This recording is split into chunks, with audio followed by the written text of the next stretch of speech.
complaint letter. To write a complaint letter, first we will write the sender's address, leave a line, date, leave a line, receiver's address. तो sender's address, date, receiver's address, salutation and then subject. हर किसी के बीच में एक एक line आप छोड़ेंगे. Subject आप लिखेंगे complaint regarding a.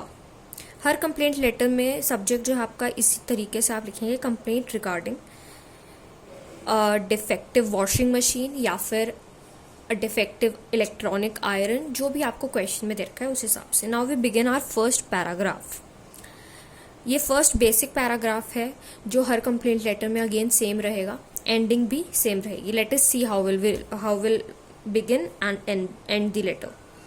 This is with reference to an electronic iron या फिर a semi automatic washing machine purchased on, date लिख दी आपने, with a warranty card number. जो भी वारंटी कार्ड नंबर दे रखा होगा आप वो लिखेंगे या फिर खुद से लिख देंगे. The iron gave a trouble free service only for a few days but now it is not working properly. यहाँ तक आपने लिखा. आप ये भी लिख सकते हैं that now it needs repair और रिप्लेसमेंट.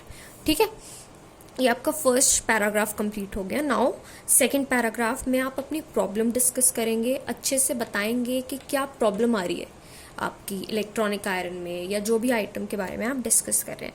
फॉर एग्जांपल अगर हम इलेक्ट्रॉनिक आयरन के बारे में बात करें तो हम ये लिख सकते हैं the electronic iron was purchase due to its automatic thermostat. या फिर मशीन की, वॉशिंग मशीन की बात कर रहे हैं तो हम लिख सकते हैं the washing machine was purchased due to its ratway technology या स्पिन ड्राई सिस्टम. ठीक है, ये बॉडी ऑफ द लेटर हम डिटेल में अभी डिस्कस करेंगे क्वेश्चन में. First now let us see the third paragraph.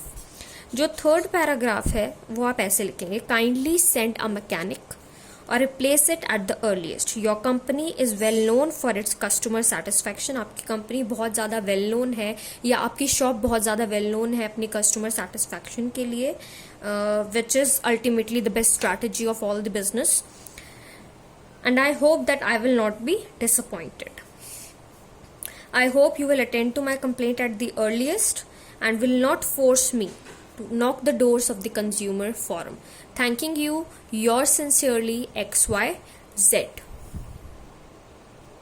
Now let us discuss a question. You recently bought a washing machine from Bajaj Electronics. You recently bought a washing machine from Bajaj Electronics, but there is some problem in the machine as it is not working properly. जो rinsing और drawing system है या buttons हैं वो work नहीं कर रहे हैं. या आप बॉडी ऑफ द लेटर में यूज़ कर सकते हैं लाइन को. Write a letter of complaint to the manager of Bajaj electronics Delhi. ये आपको रिसीवर्स एड्रेस ऑलरेडी दे रखा है. And request him to replace the machine as it is still in the guarantee period. Word limit 120 to 150 words. जो senders address है वो आप खुद लिख देंगे, डेट लिखेंगे and then you will write the receivers address which is given to you. Then salutation that is sir. Subject में आप लिखेंगे complaint regarding a semi automatic washing machine या फिर a defective semi automatic washing machine. Let us see how to write the answer of the question. सबसे पहले आप sender's address लिख देंगे 2 से 3 लाइनों में. Then you will leave a line, उसके बाद डेट आ जाएगी, फिर एक और लाइन छोड़ेंगे, उसके बाद रिसीवर्स एड्रेस आ जाएगा जो आपको ऑलरेडी क्वेश्चन में दे रखा है. ठीक है, the manager the Bajaj enterprises Delhi या फिर New Delhi. You will leave a line salutation that is sir. उसके बाद आप दोबारा से एक लाइन छोड़ेंगे. Subject complaint regarding a defective washing machine.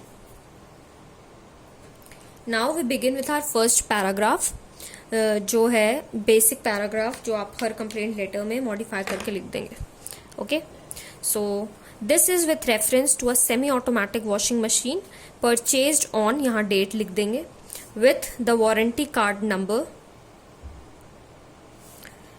जो भी वारंटी कार्ड नंबर होगा, but it is not working properly. और या फिर आप लिख सकते हैं but it gave a trouble free service only for a few days and now it needs repair और replacement. We begin with the body of the letter जहां हम अपनी प्रॉब्लम को डिस्कस करेंगे. The machine was purchase due to its spin dry system and the ratway technology.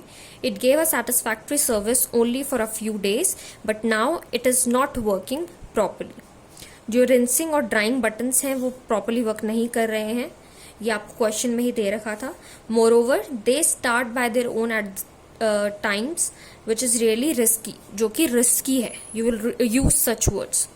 The clothes do not dry adequately which actually hinders the work, जो कि काम को बढ़ा देता है instead of easing my work. In spite of easing the work, the machine adds to discomfort and inconvenience. ऐसे words आप use कर सकते हैं. Okay, kindly अब थर्ड पैराग्राफ आप लिखेंगे. Kindly repair or replace the washing machine at the earliest. या तो रिपेयर कर दीजिए या तो रिप्लेस कर दीजिए at the earliest. Your shop is well known for customer satisfaction. Customer satisfaction के लिए बहुत ज़्यादा वेल नोन है.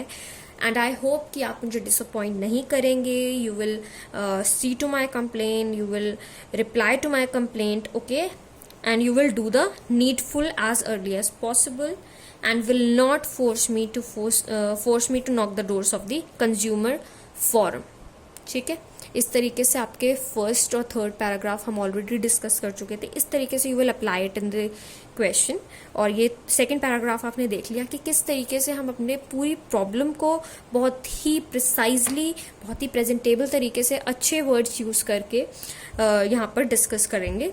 You will leave a line and then you will write thanking you, yours sincerely, XYZ. Okay? Thank you for watching the video. For learning other type of letters, do visit my channel. Like, comment and subscribe to my channel for more such videos.